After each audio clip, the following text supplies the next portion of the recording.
ማን አባቱ ነው ቤተክርስቲያኔን የነካው? እኔ ለተዋህዶ ደሜን ሰጣለሁ። ኑ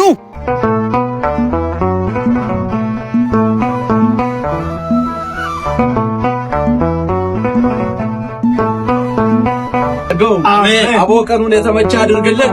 አሜን አሜን አሜን አሜን አሜን። እናንተ ቤተ መቅደሱን እኮ አቃጠሉት፣ ምዕመኑን ፈጁት።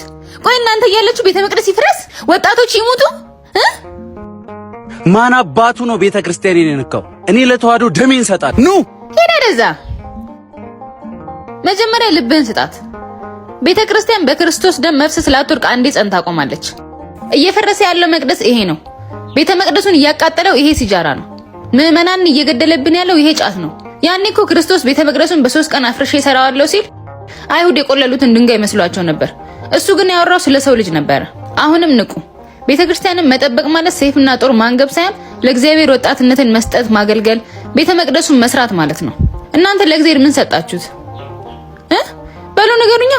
ይቅርታ እኛም እኮ ወደን አይደል። ከዚህ በኋላ በሁሉም ነገር አለ። ጎበዞች ሱሳችሁን ትታችሁ ሙታንሳ ማር ቅዱስ ሚካኤል አንድነት ገዳም የሚገኙ አበ መነኮሳትን ፈለግ ተከተሉ። ይህ ባይሆንላችሁ ደግሞ በዚህ አድራሻ ያላችሁን በማገዝ ገዳሙን ወደ ነገ አሻግሩ። ይሄ ደግሞ ከሙታንሳ ያመጣው ጸበል ነው። እንኩ እግዚአብሔር ከእናንተ ጋር ይሁን። ቻው